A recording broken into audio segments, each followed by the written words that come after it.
사랑하는 행복한 교회 성도 여러분, 이 영상을 보시는 하나님 나라의 귀한 자녀 여러분, 오늘은 2023년 1월 12일 목요일입니다. 오늘 매일 성경 본문에서는 민수기 5장과 6장에서 진영의 정결에 대한 주제를 다루다가 이제 다시 시내산을 떠나기 위한 남겨진 과제를 마무리하고 있습니다.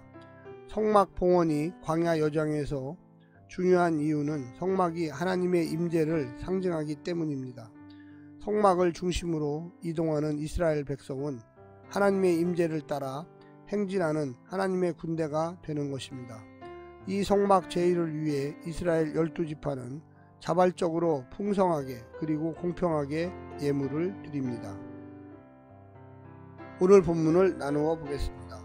민수기 7장 1절 성막 봉헌, 2절부터 3절 이스라엘이 드린 헌물, 4절부터 9절 드린 헌물의 분배, 10절부터 11절 제단 봉헌을 위한 명령. 오늘 본문 민수기 7장 1절부터 11절 말씀을 듣고 다시 오겠습니다.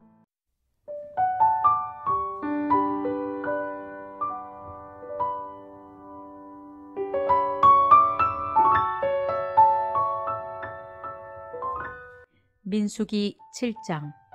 모세가 장막 세우기를 끝내고 그것에 기름을 발라 거룩히 구별하고 또 그 모든 기구와 제단과 그 모든 기물에 기름을 발라 거룩히 구별한 날에 이스라엘 지휘관들 곧 그들의 조상의 가문의 우두머리들이요 그 지파의 지휘관으로서 그 계수함을 받은 자의 감독된 자들이 헌물을 드렸으니 그들이 여호와께 드린 헌물은 덮개 있는 수레 6대와 소 12마리이니 지휘관 2사람의 수레가 하나씩이요 지휘관 1사람의 소가 1마리씩이라.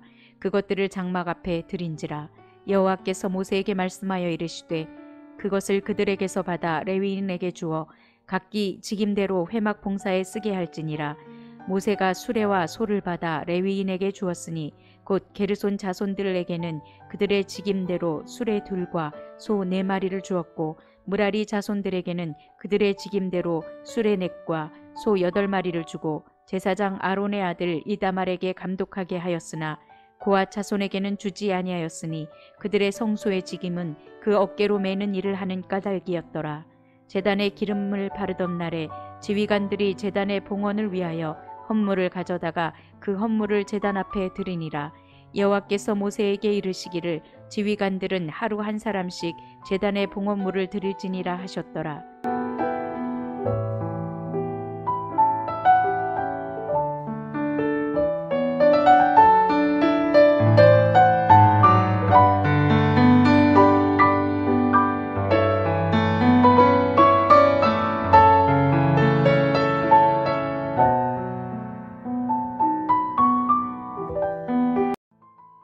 성막을 봉헌하는 것은 연대기적인 문제를 내포하는 것처럼 보입니다.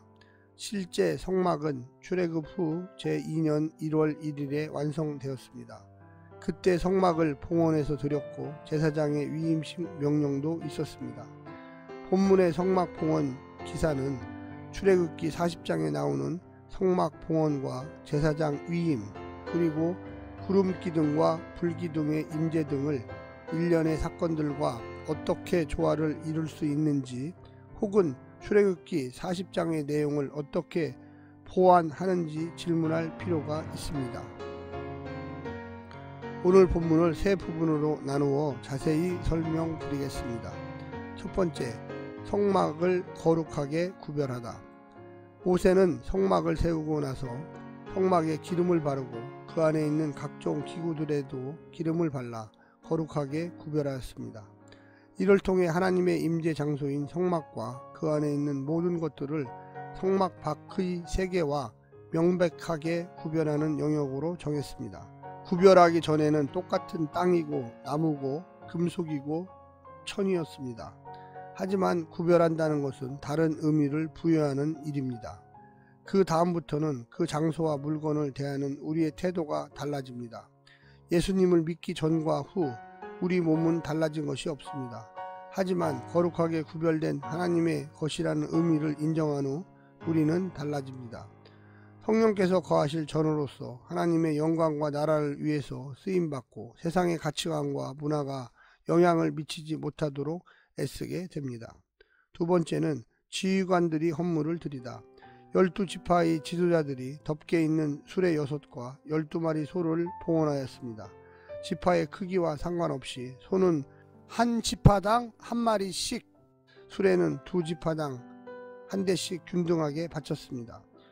이 수레와 소는 모두 장막을 운반할 때 사용되는 도구들입니다. 그런데 하나님의 명령에 따라 바쳤다는 언급이 없는 것을 보면 자발적인 봉헌이었던 것으로 보입니다. 무거운 성막 재료들을 옮길 때 요긴한 운송 수단을 제공한 것입니다. 레위 지파를 배려한 다른 지파들의 마음 씀씀이를 보십시오. 그것도 아주 기쁜 마음으로 자발적으로 바쳤습니다. 한 마음이 되어 참여하였습니다. 내가 참여해야 할 영역을 찾아서 시키기 전에 자발적으로 나설 때 얼마나 아름답습니까? 이 모든 것이 지도자의 본이 되는 것입니다. 마지막 세 번째는 레위 지파에 대한 분배입니다. 모세는 감독자들이 봉헌한 예물을 레위 가문에게 배분합니다. 직무에 맞게 균등하게 배분하고 있습니다.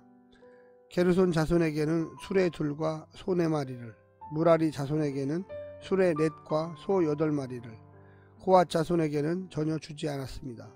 무라리 자손은 가장 무거운 나무 널판과 금속과 기둥을 옮겨야 하기 때문이었고 가장 많이 그래서 받게 되었습니다. 고앗 자손은 증거계와 성물을 어깨에 메고 옮겨야 했기에 소와 수레가 필요가 없었습니다. 기계적인 균등이 도리어 차별과 불공정을 낳을 수 있습니다. 교회 예산 배분도 그 필요에 맞도록 지혜롭게 진행되어야만 할 것입니다.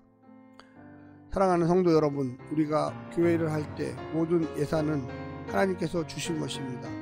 그 필요에 따라 균등하게 배분해야만 하고 더 많이 필요한 곳에 더 많이 사용을 하게 되고 또 적게 사용되는 곳에 필요치 않은 것에는 사용할 수 없을 것입니다. 우리가 모든 일을 하나님이 주시는 지혜 안에서 사람들의 불평과 불만이 없는 가운데서 아름답게 진행되어야만 하겠습니다. 오늘 하루도 힘내시고요. 하나님의 놀라운 축복과 은혜 가운데 사시기를 간절히 부탁드립니다. 샬롬.